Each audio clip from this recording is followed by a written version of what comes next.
সংসার চলে না দেখে আমি পরিবারের দায়িত্ব নিছি। স্কুলে বাপ মা পড়াইতে পারে না, টাকা নাই। ভবিষ্যতে বড় একটা ব্যবসা ধরু, বাপ মাকে একটা ঘর তুলে দিব। যে বয়সে পড়ালেখা, খেলাধুলা, আনন্দে মেতে থাকার কথা, সেই বয়সেই পরিবারের দায়িত্ব কাঁধে তুলে নিয়েছে 8 বছর বয়সী ছোট্ট নুরুল ইসলাম। প্রতিদিন রাস্তায় ঘুরে ঘুরে সকাল থেকে সন্ধ্যা পর্যন্ত বিক্রি করছে লেবুর শরবত। আমার নাম নুরুল ইসলাম, আমার বয়স 8 বছর।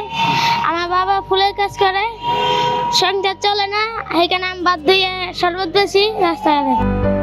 অভাব অনটনের সংসারে নুরুলের পক্ষে পড়াশোনা চালিয়ে যাওয়া সম্ভব হয়নি, তাই তো বাধ্য হয়ে নিতে হয়েছে পরিবারের দায়িত্ব।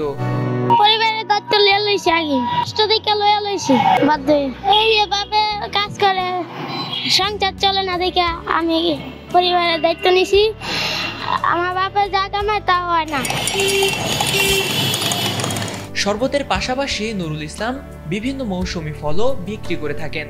শরবত ও ফল বিক্রি করে যে টাকা আয় হয় তার পুরোটাই তুলে দেন বাবার হাতে। সারাদিন ফেরি করে রাতে ফুটপাতের ঠিকানা নুরুলের। শরবত বিক্রি করে টাকা দেই দেশে, বাপ মাকে দিয়া দেই। এখানে থাকি রাস্তার ওই পার, রাতে রাস্তা থাকি। রাস্তায় থাকো এখানে? হ্যাঁ। এই বয়সেই নুরুল স্বপ্ন দেখে বাবা মাকে বাড়ি করে দেওয়ার। এত কষ্ট করে পরিবারের হাল ধরলেও পড়াশোনার প্রতি এখনো আগ্রহ কমেনি নুরুল ইসলামের। যদি কেউ সহযোগিতা করে তাহলে আবারও পড়াশোনা শুরু করতে চাই নুরুল ইসলাম। ইচ্ছা করে তা তো পারি না, এই যে বাপ মার কষ্ট দেখে পারি না, কামে ব্যস্ত থাকি। খেলাধুলা করতে ইচ্ছা করে তা তো পারতাছি না। সকাল 8টা 9টা দিকে দোকান খুললে বইয়া থাকি সারাদিন। কাজে আসি 8টার সময়, যাই 6টা বাজে। আমার সর্ব ওই 400-500 1000 800 মনে হয়। ভবিষ্যতে বড় একটা ব্যবসা ধরু, বাপ মাকে একটা ঘর তুলে দিব, নিজের ভবিষ্যৎ ভালো করুন। স্কুলে বাপ মা পড়াইতে পারে না, টাকা নাই। স্কুলে যেতে ইচ্ছা করে? ইচ্ছা করে তা তো টাকা নেই। আমার যদি কেউ সুযোগ করে দেয় পড়ালেখা, তাহলে আমি করুম। যদি না করে দেয় তাহলে এই ব্যবসায় ধরুম।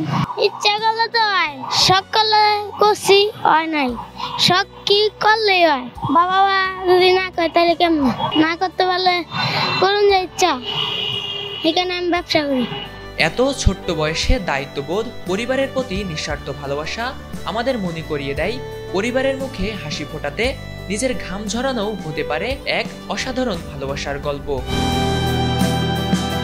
ফরিদুল ইসলাম ইমন, এটিএন বাংলা।